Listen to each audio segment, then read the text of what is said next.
Bwana Yesu asifiwe. Na wasalimu kwa jina la Yesu aliye hai. Pia namshukuru Mungu kwa kunipa tena kibali siku ya leo kusimama mbele yenu kwa ajili ya kwenda kufundisha neno lake ambalo yeye mwenyewe ndo ameniambia nizungumze na nyinyi siku ya leo.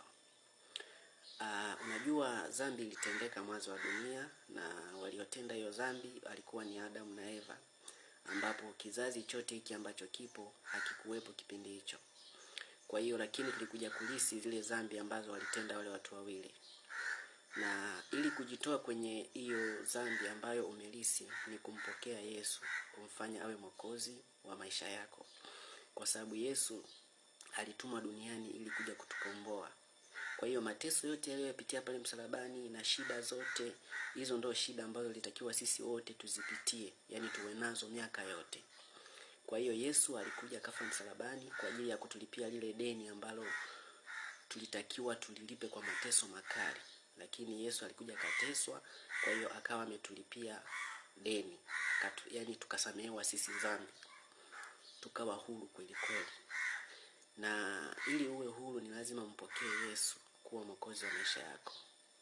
Ukishafanya hivyo, baada ya kuokoka kumpokea Yesu maishani mwako, kuna jambo lingine linatakiwa kwanza ulijue, ambalo watu wengi sana wanashindwa kutambua. Kwa nini nimeokoka lakini bado nipo kwenye mateso yale yale, bado hakuna jambo lolote lililobadilika kwenye maisha yangu?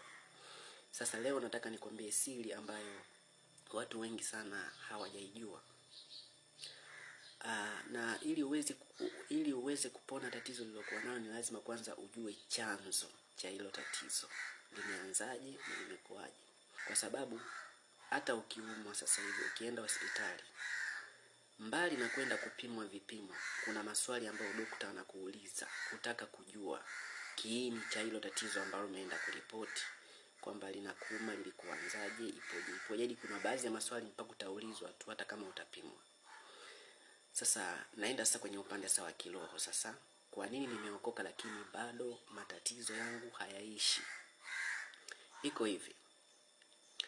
Kuna vifungo vya mababu zetu wa kale ambao walishazaa mama zetu, za baba zetu. Kuna mababu na mabibi ambao kipindi hicho waliwekwa maagano ambayo yanakuja kutuasili sisi ambao hatukuwepo kipindi hicho. Kwa hiyo kuna madhabahu ambayo ilishafungwa katika ukoo wako. Wale wazee wa zamani waliweka mikataba. Kwa hiyo huwezi kujua ni mikataba gani waliiweka. Pengine waliweka kwamba labda kizazi